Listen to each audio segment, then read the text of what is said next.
La luna deslumbrante asoma entre los árboles. La oscuridad de la noche lo inunda todo y una tenue niebla comienza a aparecer. Adéntrate en el bosque, busca el árbol viejo, siéntate a su lado. Ponte cómodo, cierra los ojos y escucha la historia que traen hasta ti las criaturas de la noche. Bienvenidos. Estos son los cuentos del bosque oscuro.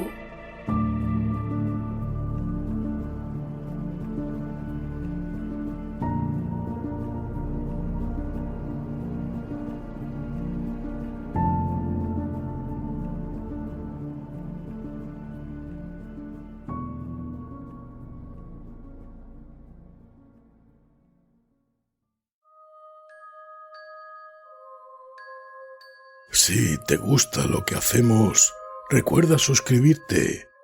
Es totalmente gratuito y estarás al tanto de la aparición de nuevos audios. Y recuerda darle a me gusta antes de que acabe el audio, que no se te olvide. Quién sabe qué horribles pesadillas nos aguardan después.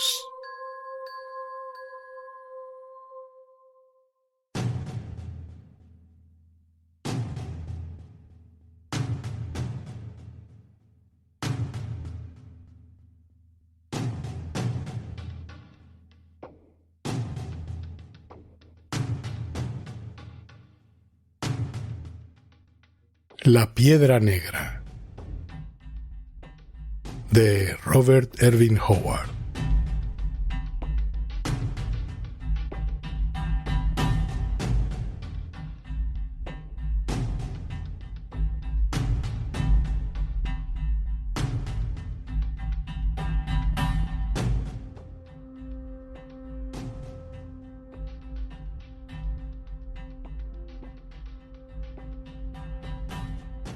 Dicen que los seres inmundos de los viejos tiempos acechan en oscuros rincones olvidados de la tierra, y que aún se abren las puertas que liberan ciertas noches a unas formas prisioneras del infierno. Justin Geoffrey.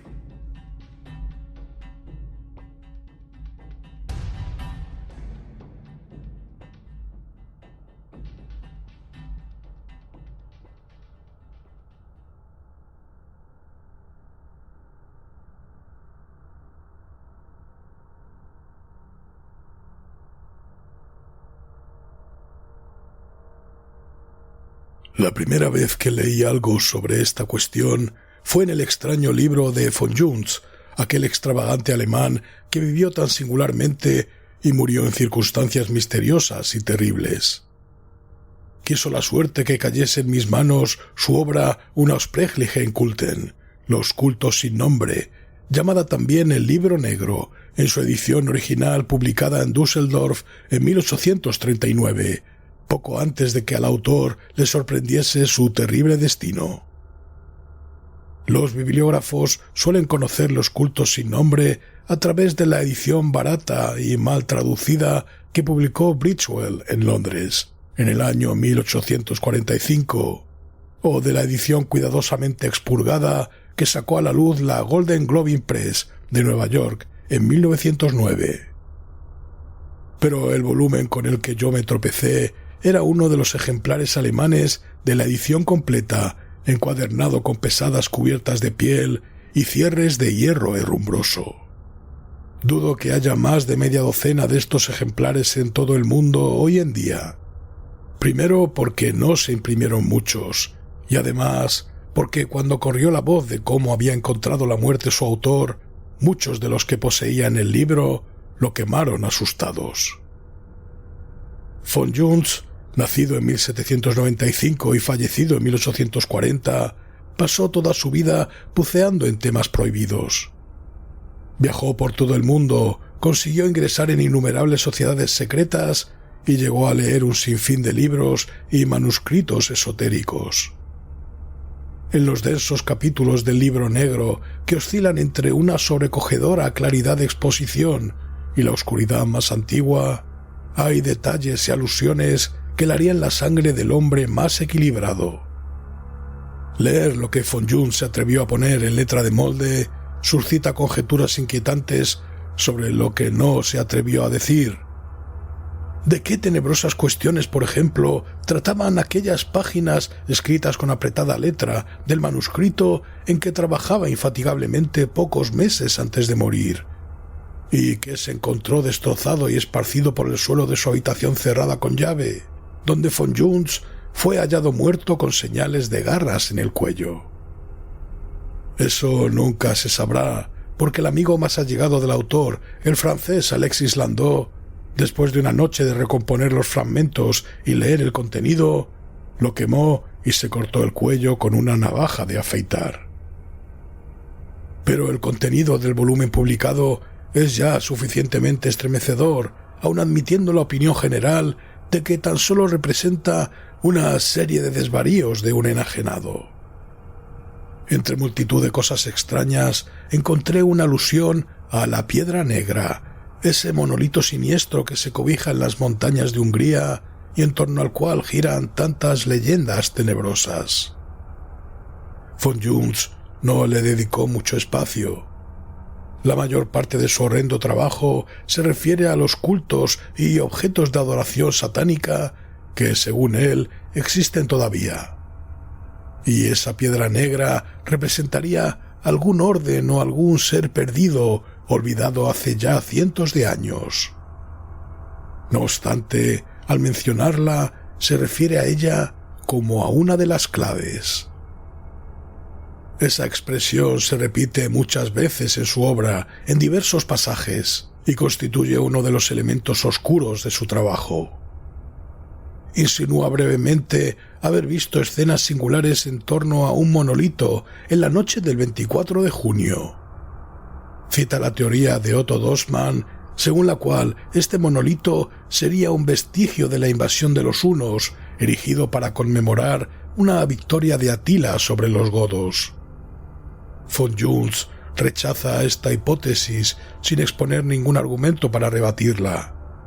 Únicamente advierte que atribuir el origen de la Piedra Negra a los hunos es tan ilógico como suponer que Stonehenge fue erigido por Guillermo el Conquistador.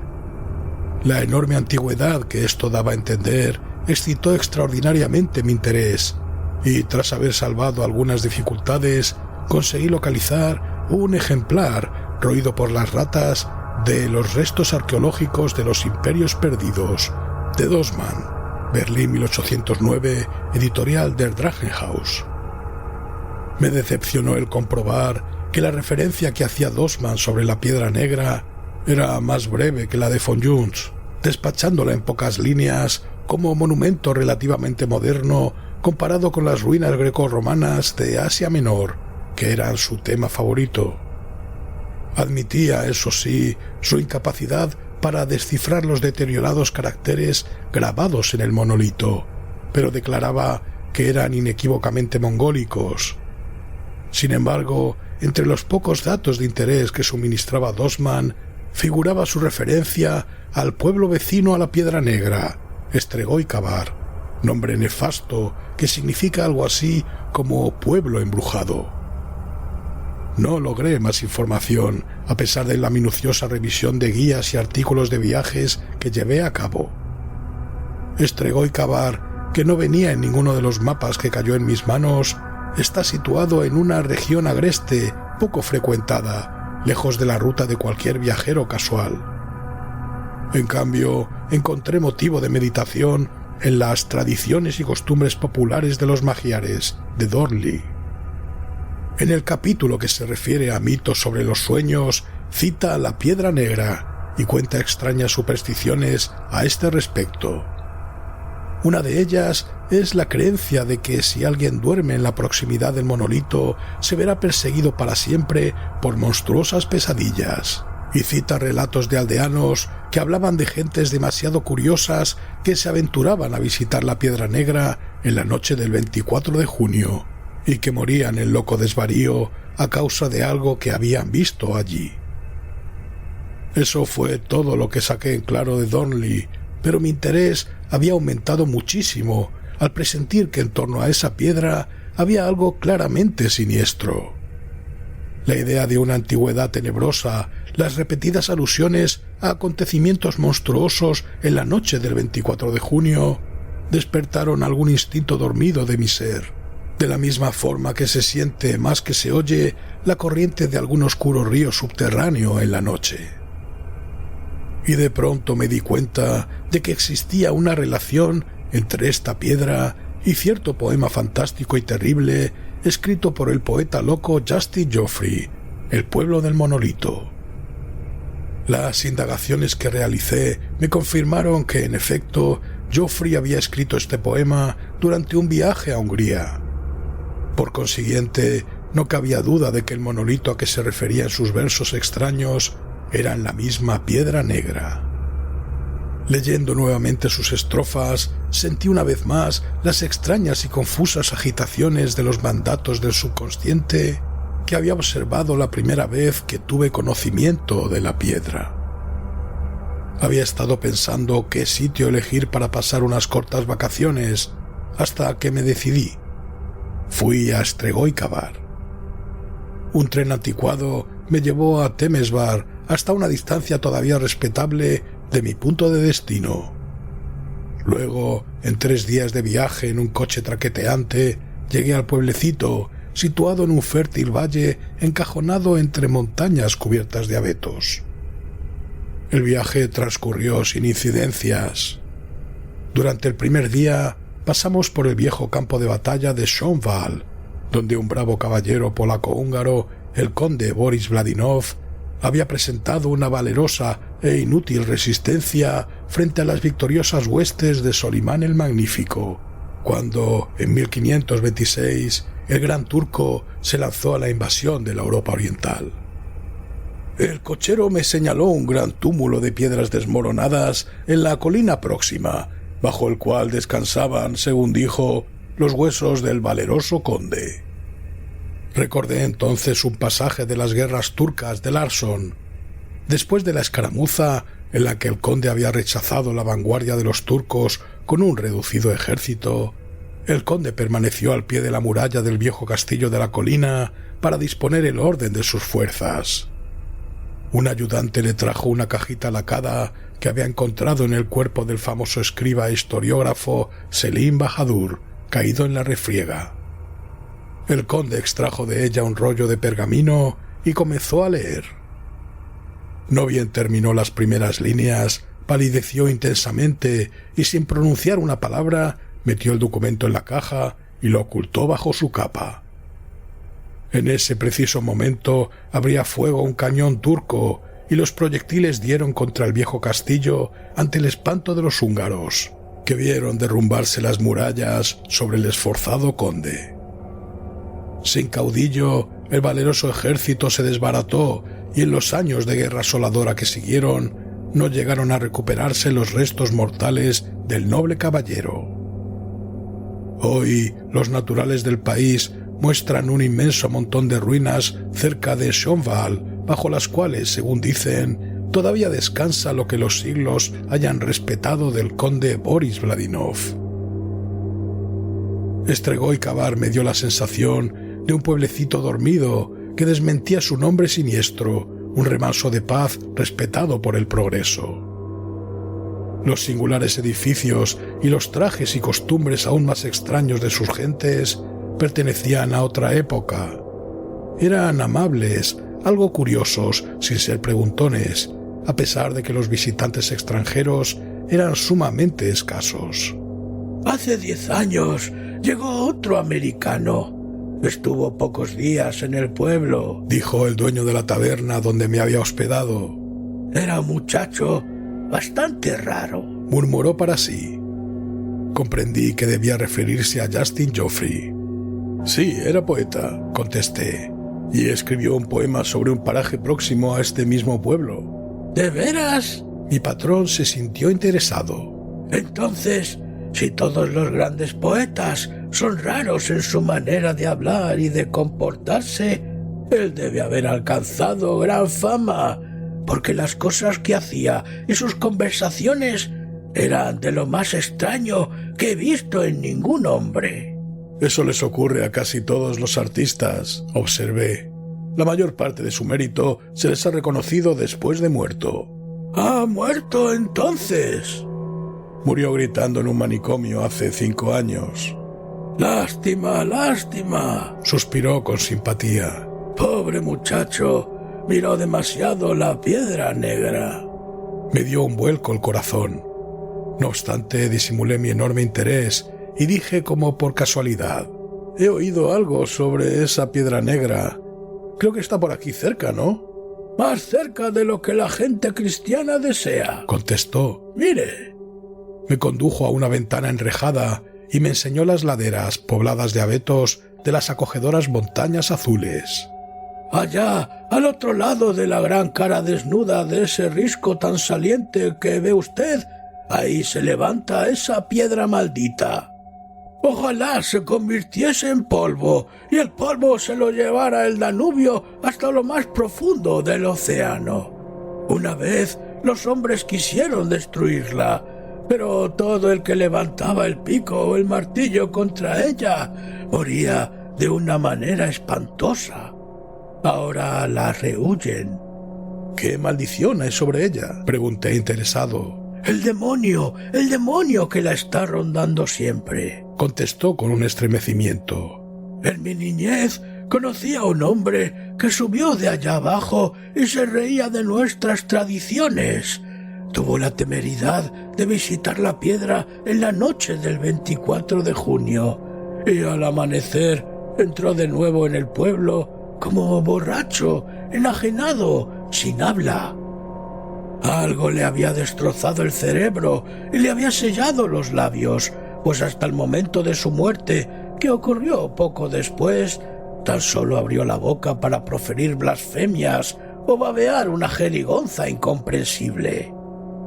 Mi sobrino de pequeñito se perdió en las montañas y durmió en los bosques inmediatos a la piedra, y ahora en su madurez se ve atormentado por sueños enloquecedores, de tal manera que a veces te hace pasar una noche espantosa con sus alaridos y luego despierta empapado en sudor frío. Pero cambiemos de tema, Herr. Es mejor no insistir en estas cosas. Yo hice un comentario sobre la manifiesta antigüedad de la taberna y me dijo orgulloso: Los cimientos tienen más de 400 años. El edificio primitivo fue la única casa del pueblo que no destruyó el incendio cuando los demonios de Solimán cruzaron las montañas. Aquí en la casa que había sobre estos mismos cimientos se dice que tenía el escriba Selim Bahadur su cuartel general durante la guerra que asoló toda esta comarca. Luego supe que los habitantes de Estregoicabar no son descendientes de los que vivieron allí antes de la invasión turca de 1526. Los victoriosos musulmanes no dejaron con vida a ningún ser humano, ni en el pueblo ni en sus contornos, cuando atravesaron el territorio. Los hombres, las mujeres y los niños fueron exterminados en un rojo holocausto, dejando una vasta extensión del país silenciosa y desierta. Los actuales habitantes de Estregoicabar descienden de los duros colonizadores que llegaron de las tierras bajas y reconstruyeron el pueblo en ruinas una vez que los turcos fueron expulsados. Mi patrón no habló con ningún resentimiento de la matanza de los primitivos habitantes. Me enteré de que sus antecesores de las tierras bajas miraban a los montañeses incluso con más odio y aversión que a los propios turcos. Habló con vaguedad respecto a las causas de esta enemistad, pero dijo que los anteriores vecinos de Estregoicabar tenían la costumbre de hacer furtivas excursiones a las tierras bajas, robando muchachas y niños. Además, contó que no eran exactamente de la misma sangre que su pueblo. El vigoroso y original tronco eslavo magiar se había mezclado, cruzándose con la degradada raza aborigen, hasta fundirse en la descendencia y dar lugar a una infame amalgama. Él no tenía la más ligera idea de quiénes fueron esos aborígenes. Únicamente sostenía que eran paganos y que habitaban en las montañas desde tiempo inmemorial, antes de la llegada de los pueblos conquistadores.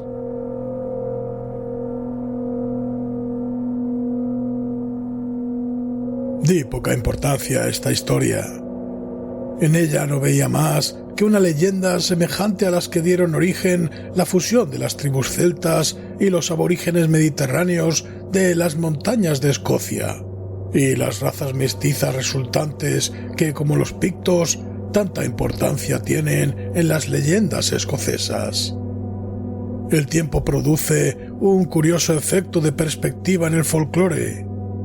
Los relatos de los pictos se entremezclaron con ciertas leyendas sobre una raza mongólica anterior, hasta el punto de que con el tiempo se llegó a atribuir a los pictos los repulsivos caracteres del achaparrado hombre primitivo, cuya individualidad fue absorbida por las leyendas pictas, perdiéndose en ellas. Del mismo modo, pensaba yo, podría seguirse la pista de los supuestos rasgos inhumanos de los primeros pobladores de Estregó-y-Cavar hasta sus orígenes en los más viejos y gastados mitos de los pueblos invasores, los mongoles y los hunos.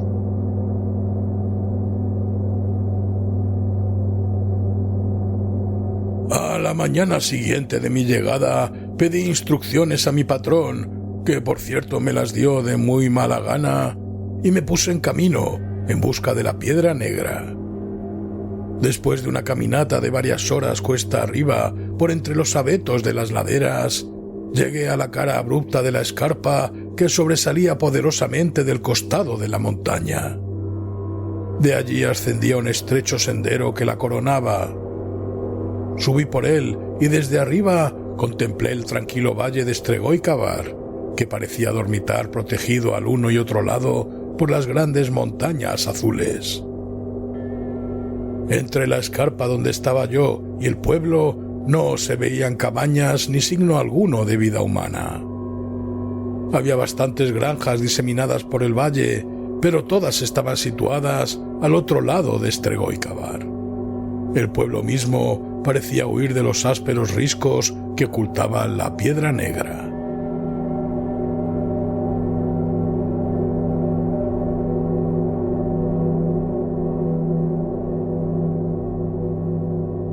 La cima de las escarpas formaba una especie de meseta cubierta de denso bosque.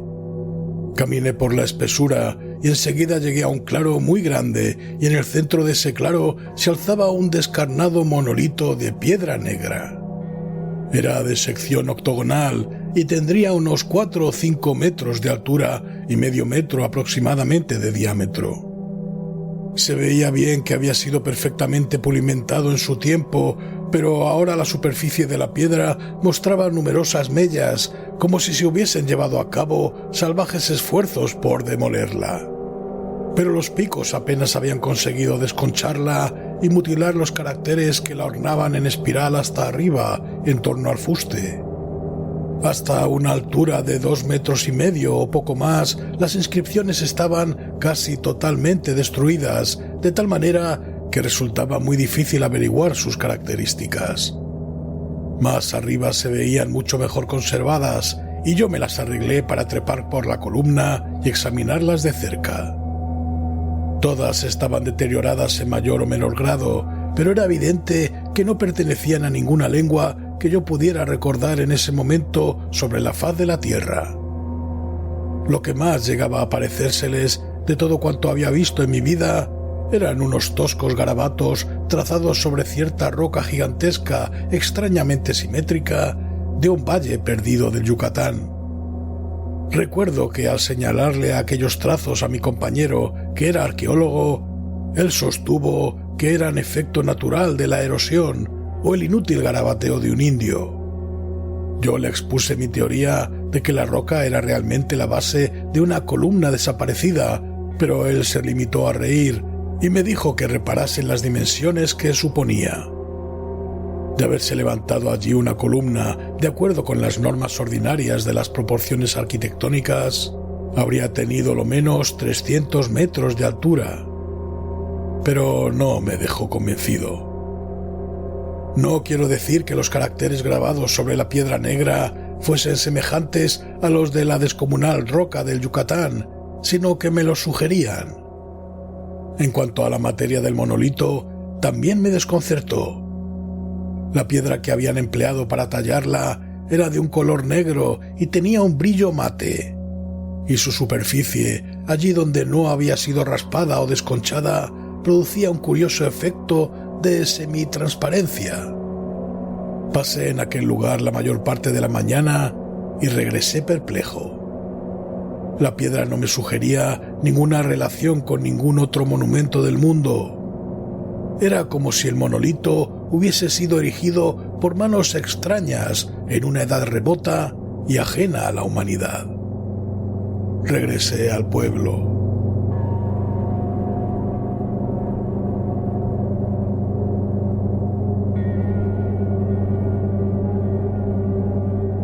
De ninguna manera había disminuido mi interés. Ahora que había visto aquella piedra tan singular, sentía mucho más apremiante el deseo de investigar el asunto con mayor amplitud e intentar descubrir por qué extrañas manos y con qué extraño propósito fue levantada la piedra negra en lejanos tiempos. Busqué al sobrino del tabernero y le pregunté sobre sus sueños, pero estuvo muy confuso, aun cuando hizo lo posible por complacerme. No le importaba hablar de ellos, pero era incapaz de describirlos con la más mínima claridad. Aunque tenía siempre los mismos sueños, y a pesar de que se le presentaban espantosamente vívidos, no le dejaban huellas claras en la conciencia. Los recordaba como un caos de pesadilla en la que inmensos remolinos de fuego arrojaban tremendas llamaradas y retumbaba incesantemente un tambor. Solo recordaba con claridad que una noche había visto en sueños la piedra negra, no en la falda de la montaña, sino rematando la cima de un castillo negro y gigantesco. En cuanto al resto de los vecinos, observé que no les gustaba hablar de la piedra, excepto al maestro, hombre de una instrucción sorprendente, que había pasado mucho más tiempo fuera que cualquier otro de sus convecinos. Se interesó muchísimo en lo que le conté sobre las observaciones de von Junz relativas a la piedra negra y manifestó vivamente que estaba de acuerdo con el autor alemán en cuanto a la edad que atribuía al monolito. Estaba convencido de que alguna vez existió en las proximidades una sociedad satánica y que posiblemente todos los antiguos vecinos habían sido miembros de ese culto a la fertilidad que amenazó con socavar la civilización europea y dio origen a tantas historias de brujería. Citó el mismo nombre del pueblo para probar su punto de vista. Originalmente no se llamaba Stregoicavar, dijo. De acuerdo con las leyendas, los que fundaron el pueblo lo llamaron Suzultán, que era el primitivo nombre del lugar sobre el que asentaron sus casas hace ya muchos siglos. Este hecho me produjo otra vez un indescriptible sentimiento de desazón. El nombre bárbaro no me sugería relación alguno con las razas escitas, eslavas o mongolas a las que deberían haber pertenecido los habitantes de estas montañas. Los magiares y los eslavos de las tierras bajas creían sin duda que los primitivos habitantes del pueblo eran miembros de un culto maléfico, como se demostraba, a juicio del maestro, por el nombre que dieron al pueblo y que se mantuvo aun después de ser aniquilados los antiguos pobladores por los turcos y haberlo reconstruido una raza más pura. No creía él que fueran los iniciados en ese culto quienes erigieron el monolito, aunque opinaba que lo emplearon como centro de sus actividades. Y basándose en vagas leyendas que se venían transmitiendo desde antes de la invasión turca, expuso una teoría según la cual los degenerados pobladores antiguos lo habían usado como una especie de altar sobre el cual ofrecieron sacrificios humanos, empleando como víctimas a las muchachas y a los niños robados a los propios antepasados de los actuales pobladores, que a la sazón vivían en las tierras bajas. Desestimaba el mito de los horripilantes sucesos de la noche del 24 de junio, así como la leyenda de una deidad extraña que el pueblo hechicero invocaba por medio de rituales cantos salvajes, de flagelaciones y de sadismo, como se decía. No había visitado la Piedra Negra la noche del 24 de junio, según confesó, pero no le daría miedo hacerlo.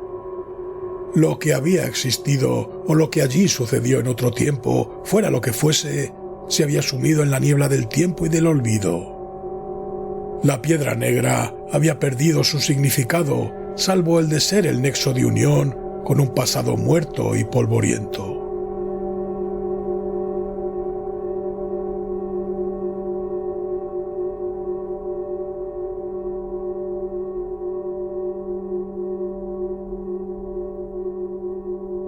Hacía cosa de una semana que estaba yo en Strigoi Cavar, cuando una noche, al volver de una visita al maestro, me quedé impresionado de pronto al recordar que estábamos a 24 de junio. Era pues la noche en que, según las leyendas, sucedían cosas misteriosas en relación con la Piedra Negra.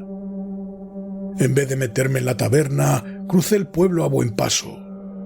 Strigoi Cavar estaba en silencio. Los vecinos solían retirarse temprano.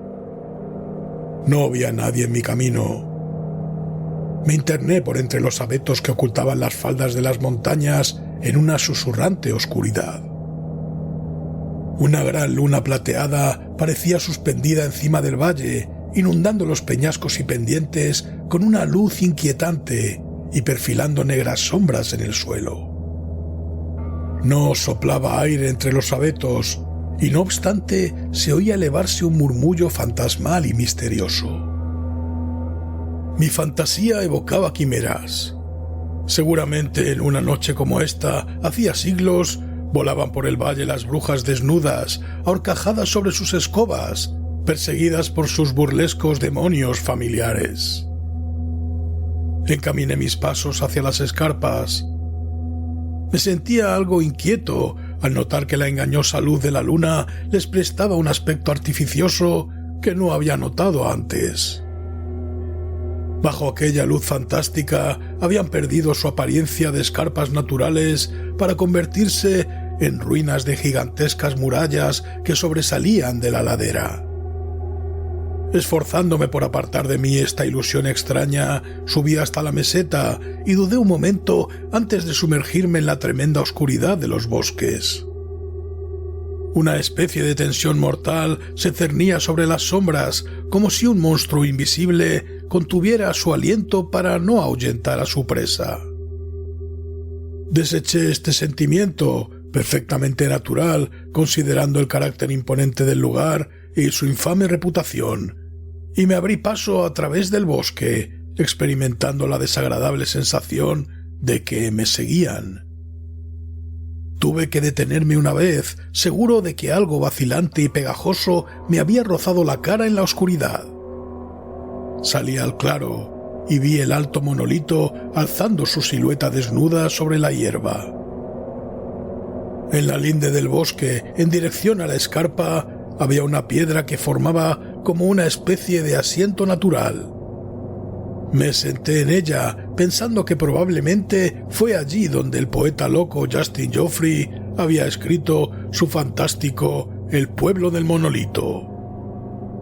El tabernero pensaba que era la piedra lo que había ocasionado la locura de Geoffrey, pero la semilla de la locura estaba sembrada en el cerebro del poeta mucho antes de haber visitado Strigoi Cavar. Eché una mirada al reloj. Eran casi las 12. Me recosté en espera de cualquier manifestación espectral que pudiese aparecer. Comenzaba a levantarse una brisa suave entre las ramas de los abetos, y su música me recordaba la de unas gaitas invisibles y lánguidas susurrando una melodía pavorosa y antigua. La monotonía del sonido y mi mirada, invariablemente fija en el monolito, me produjeron una especie de autohipnosis. Me estaba quedando amodorrado.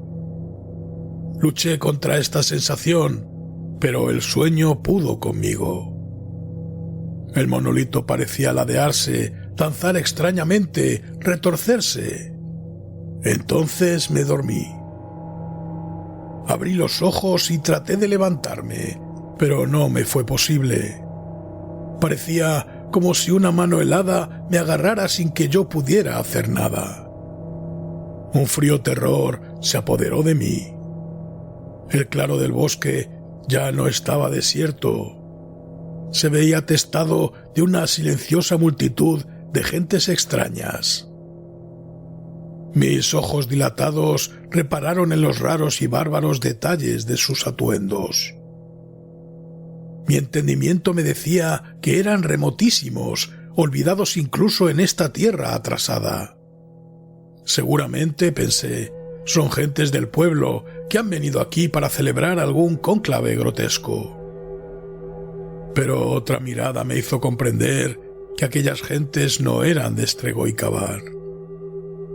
Eran más bajos de estatura, más rechonchos, tenían la frente más deprimida, la cara más ancha y abotargada. Algunos poseían rasgos eslavos y magiares, pero dichos rasgos se veían degradados por la mezcla con alguna raza extranjera más baja, que no me era posible clasificar. Muchos de ellos vestían con pieles de bestias feroces y todo su aspecto, tanto el de los hombres como el de las mujeres, era de una brutal sensualidad. Aquellas gentes me horrorizaban y me repugnaban, aunque no me prestasen atención alguna. Habían formado un inmenso semicírculo delante del monolito. Empezaron una especie de cántico, extendiendo los brazos al unísono y balanceando sus cuerpos rítmicamente de cintura para arriba. Todos los ojos estaban fijos en la cúspide de la piedra, a la que parecían estar invocando. Pero lo más extraño de todo era el tono apagado de sus voces. A menos de 50 metros de donde yo estaba, centenares de hombres y mujeres levantaban sus voces en una melodía salvaje. Y, sin embargo, aquellas voces me llegaban como un murmullo débil, confuso, como si viniera de muy lejos, a través del espacio o del tiempo. Delante del monolito había como un brasero, del que se elevaban varadas de un humo amarillo, repugnante, nauseabundo, que se enroscaba en torno al monumento formando una extraña espiral, como una serpiente inmensa y borrosa. A un lado de este brasero yacían dos figuras. Una muchacha completamente desnuda, atada de pies y manos, y un niño que tendría tan solo unos meses. Al otro lado se acuclillaba una vieja hechicera con un extraño tambor en su regazo. Tocaba con las manos abiertas, con golpes pausados y leves, pero yo no la oía. El ritmo de los cuerpos balanceantes empezó a adquirir mayor rapidez. Entonces saltó una mujer desnuda al espacio que quedaba libre entre la multitud y el monolito. Llameaban sus ojos, su larga cabellera flotaba alborotada mientras danzaba vertiginosamente sobre la punta de sus pies, dando vueltas por todo el espacio libre, hasta que cayó prosternada ante la piedra y allí quedó inmóvil. Inmediatamente la siguió una figura fantástica, un hombre vestido tan solo con una piel de macho cabrío colgando de la cintura, y cuyas facciones estaban ocultas por una máscara fabricada con una enorme cabeza de lobo, de tal manera que daba la impresión de un ser monstruoso, pesadillesco, mezcla horrible de elementos humanos y bestiales. Sostenía en la mano un haz de varas de abeto atado por los extremos más gruesos. La luz de la luna brillaba en una pesada cadena de oro que llevaba enlazada en el cuello. Prendida a esta cadena, llevaba otra de cuyo extremo debería haber colgado algún objeto que, sin embargo, faltaba. La multitud agitaba los brazos con violencia y redoblaba sus gritos, mientras esa grotesca criatura galopaba por el espacio abierto dando saltos y cabriolas. Se acercó a la mujer, que yacía al pie del monolito, y comenzó a azotarla con las varas. Entonces ella se levantó de un salto y se entregó a la danza más salvaje e increíble que había visto en mi vida. Su atormentador bailó con ella manteniendo el mismo ritmo, colocándose a su altura en cada giro y cada salto, al tiempo que descargaba despiadados golpes sobre su cuerpo. Y a cada golpe que le daba, gritaba una palabra extraña. Y así una y otra vez, y toda la gente le coreaba. Podía verles mover los labios. Ahora el débil murmullo de sus voces se fundió y se hizo un solo grito, distante y lejano, repetido continuamente en un éxtasis frenético. Pero no logré entender lo que gritaban. Los danzantes giraban en vertiginosas vueltas, mientras los espectadores, de pie todavía en sus sitios, seguían el ritmo de la danza con el balanceo de sus cuerpos y los brazos entrelazados.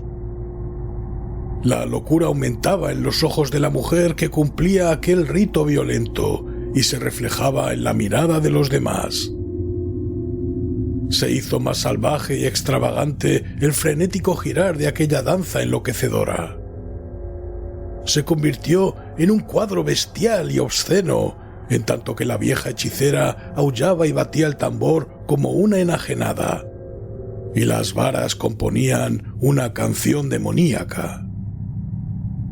La sangre corría por los miembros de la danzante, pero ella parecía no sentir la flagelación, sino como un acicate para continuar el salvajismo de sus movimientos desenfrenados.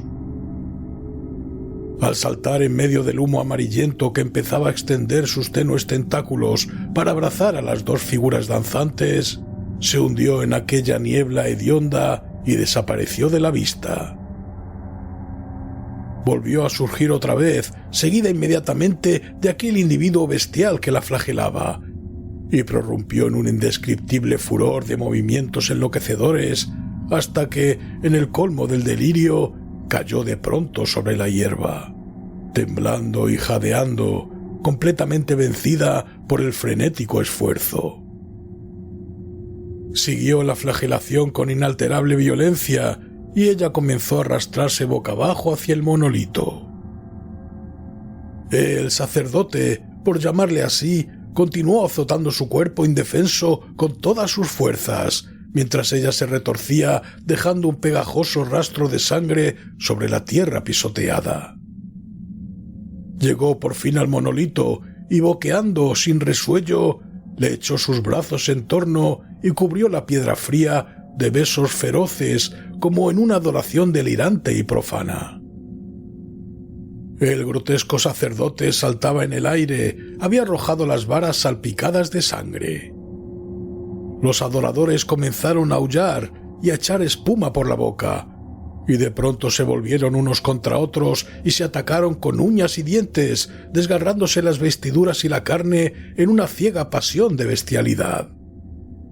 El sacerdote se acercó a un pequeñuelo que lloraba desconsolado, lo levantó con su largo brazo y, gritando una vez más ese nombre, lo hizo girar en el aire y lo estrelló contra el monolito, en cuya superficie quedó una mancha espantosa. Muerto de terror, vi cómo luego lo arrojaba al brasero, extinguiendo las llamas y el humo en una lluvia de chispas, en tanto que detrás los brutos enloquecidos aullaban una y otra vez ese nombre.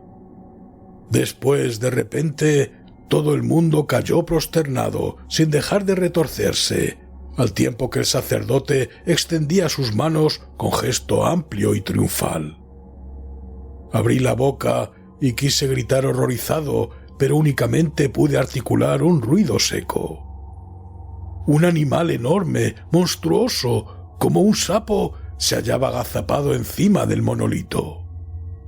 Contemplé la hinchada y repulsiva silueta recortada contra la luz de la luna, y en el sitio en que una criatura normal hubiera tenido el rostro, vi sus tremendos ojos parpadeantes en los que se reflejaba toda la lujuria, toda la insondable concupiscencia, la obscena crueldad y la perversidad monstruosa que han aterrorizado a los hijos de los hombres desde que sus antepasados se ocultaban, ciegos y sin pelo, en las copas de los árboles.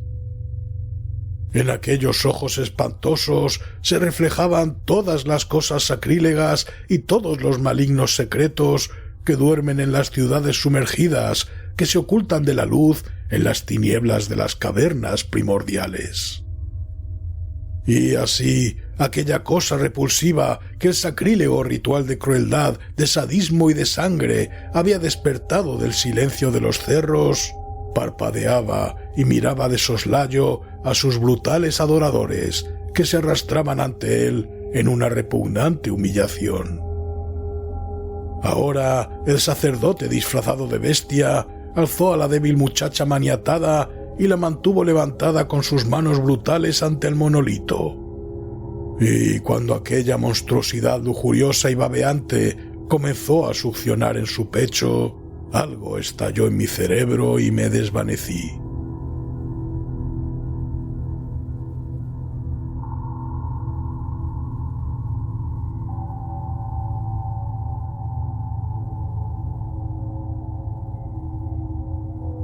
Abrí los ojos sobre una claridad lechosa. Todos los acontecimientos de la noche me vinieron de golpe a la memoria y me levanté de un salto. Entonces miré a mi alrededor con asombro.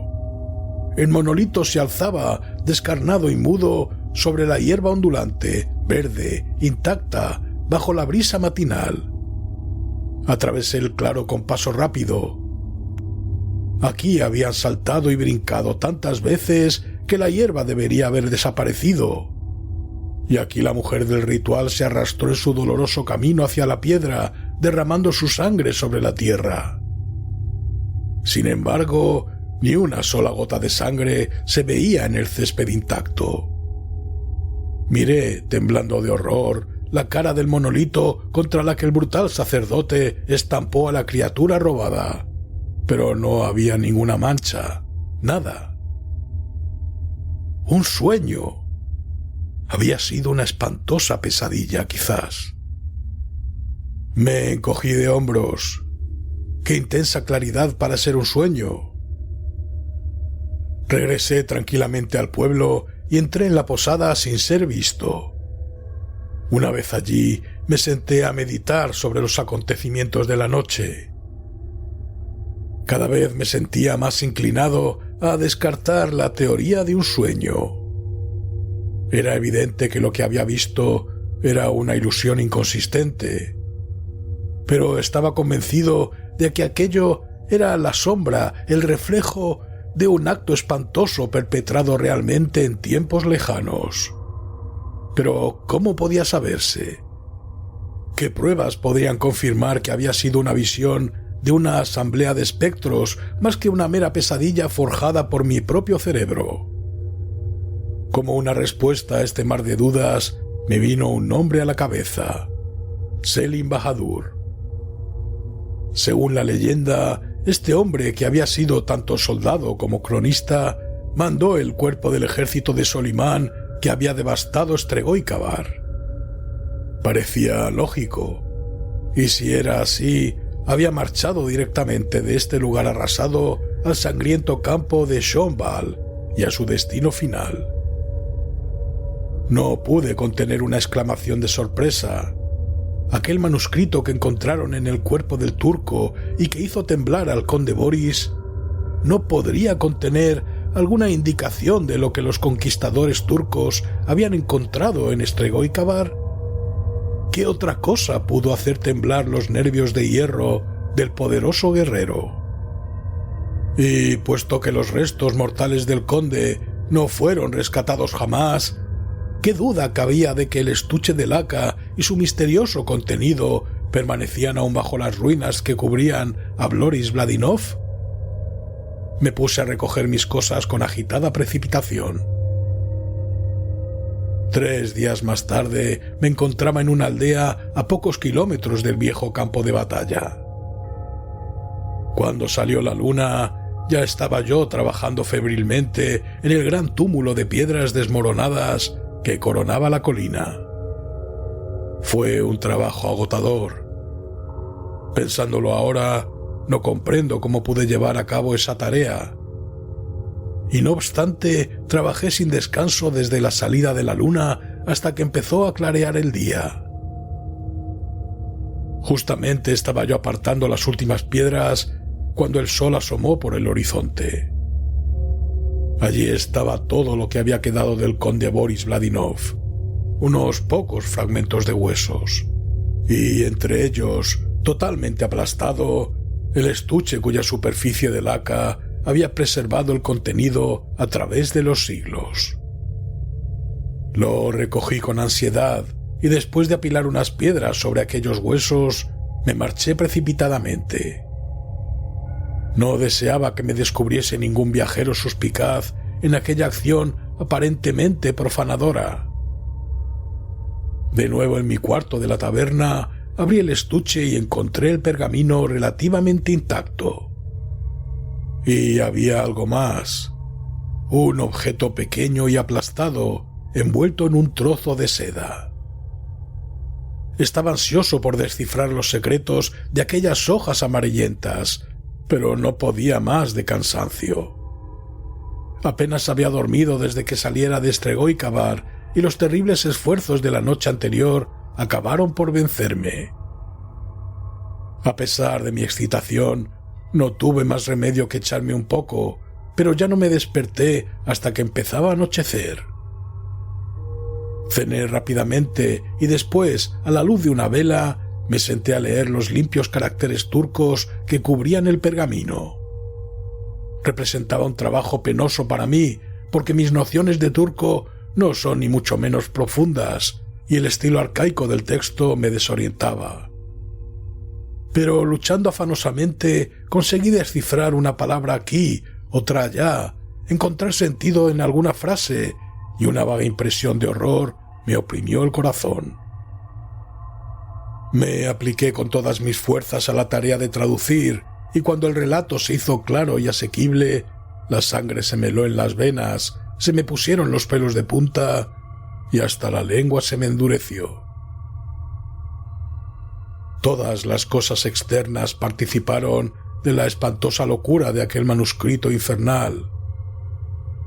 Incluso los ruidos de los insectos nocturnos y de los animales del bosque adquirieron forma de murmullos horribles y pisadas furtivas de seres espantosos. Y los quejidos del viento en la noche se tornaron en la risa obscena y perversa de las fuerzas del mal que dominan el espíritu de los hombres. Al fin, cuando la claridad gris se filtraba ya entre las rejas de la ventana, dejé a un lado el manuscrito. La cosa envuelta en el trapo de seda estaba allí. Alargué la mano y la desenvolví. Me quedé petrificado porque comprendí que, aun poniendo en duda la veracidad de lo que decía el manuscrito, aquello era la prueba de que todo había sido real. Volví a meter esos dos objetos repulsivos en el estuche y no descansé ni probé bocado hasta que no lo arrojé, lastrándolo con una piedra, a lo más profundo de la corriente del Danubio, el cual, quiera Dios que así sea, se lo llevaría al infierno, de donde debió salir lo que llevaba dentro. No fue un sueño lo que tuve la noche del 24 de junio en los montes de Strelgoy-Kabar. De haber presenciado el horrible ceremonial, Justin Joffrey, que solo estuvo allí a la luz del sol y después siguió su camino, habría enloquecido mucho antes. Por lo que a mí respecta, no sé cómo no llegué a perder el juicio. No fue un sueño.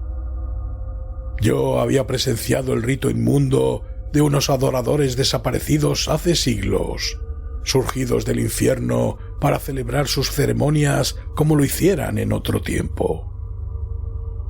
Yo vi a unos espectros postrarse ante otro espectro, porque hace tiempo que el infierno reclamó a ese dios horrendo. Hace muchísimos años habitó entre las montañas como reliquia viva de una edad ya extinguida. Pero sus garras asquerosas ya no atrapan a los espíritus de los seres humanos de este mundo, y su reino es un reino muerto, poblado tan solo por los fantasmas de aquellos que le sirvieron en vida. ¿Por qué alquimia perversa, por qué impío sortilegio se abren las puertas del infierno en esa noche pavorosa? No lo sé, pero mis propios ojos lo han visto. Yo sé que no vieron a ningún ser viviente aquella noche, pues en el manuscrito que redactó la cuidadosa mano de Selim Bahadur se explica detalladamente lo que él y sus compañeros de armas descubrieron en el valle de Estregó y Kabar. Y leí descritas con todo detalle las abominables obscenidades que la tortura arrancaba de los labios de los aullantes adoradores. Y también leí lo que contaba sobre cierta caverna perdida, tenebrosa, en lo alto de las montañas, donde los turcos horrorizados habían encerrado a un ser monstruoso, hinchado, viscoso como un sapo, dándole muerte con el fuego y el acero antiguo, y mediante conjuros que ya eran viejos cuando Arabia era joven. Y aún así, la mano firme del anciano Selim temblaba al evocar el cataclismo, las sacudidas de tierra, los aullidos agónicos de aquella monstruosidad que no murió sola, pues hizo perecer consigo, en forma que Selim no quiso o no pudo describir, a 10 de los hombres encargados de darle muerte. Y aquel ídolo achaparrado, fundido en oro y envuelto en seda, era la imagen de ese mismo ser que Selim había arrancado de la cadena que rodeaba el cuello del cadáver del gran sacerdote lobo. Bien está que los turcos barrieran ese valle impuro con el fuego y con la espada. Visiones como las que han contemplado estas montañas desoladas deben pertenecer a las tinieblas y a los abismos de edades prohibidas. No hay que temer que esa especie de sapo me haga temblar de horror por la noche. Está encadenado en el infierno, junto con su horda nauseabunda, y solo es liberado con ellos 1 hora, en la noche más espantosa que he visto jamás. En cuanto a sus adoradores, ninguno queda ya en este mundo. Pero al pensar que tales cosas dominaron una vez el espíritu de los hombres, me siento invadido por un sudor frío. Tengo miedo de leer las páginas abominables de Von Jones, porque ahora comprendo lo que significa esa expresión que tanto repite: las llaves. Las llaves de las puertas exteriores, enlaces con un pasado aborrecible y, quién sabe, con aborrecibles esferas del presente. Y comprendo por qué las escarpas parecían murallas almenadas bajo la luz de la luna. Y porque el sobrino del tabernero, acosado por las pesadillas, vio en sueños la piedra negra surgiendo como remate de un castillo negro y gigantesco. Si los hombres excavaran entre esas montañas, puede que hallaran cosas increíbles bajo las laderas que las enmascaran. En cuanto a la caverna donde los turcos encerraron a aquella bestia, no era propiamente una caverna. Me estremecí al imaginar el insondable abismo de tiempo que se abre entre el presente y aquella época en que la tierra se estremeció, levantando como una ola aquellas montañas azules que cubrieron cosas inconcebibles. Ojalá ningún hombre cabe al pie de ese remate horrible que se llama la Piedra Negra. ¡Una llave! La Piedra Negra es una llave, símbolo de un horror olvidado. Ese horror se ha diluido en el limbo del que surgió como una pesadilla durante el nebuloso amanecer de la Tierra. Pero, ¿qué hay de las otras posibilidades diabólicas que insinúa Von Jones? ¿De quién era esa mano monstruosa que estranguló su vida? Desde que leí el manuscrito de Selim Bahadur, ya no he albergado ninguna duda sobre la Piedra Negra. No ha sido siempre el hombre señor de la tierra, pero ¿lo es ahora? y obsesivamente me vuelve un solo pensamiento. Si un ser monstruoso como el Señor del Monolito había logrado sobrevivir de algún modo a su propia era incalculablemente lejana, ¿qué formas sin nombre podrían acechar aún en los lugares tenebrosos del mundo?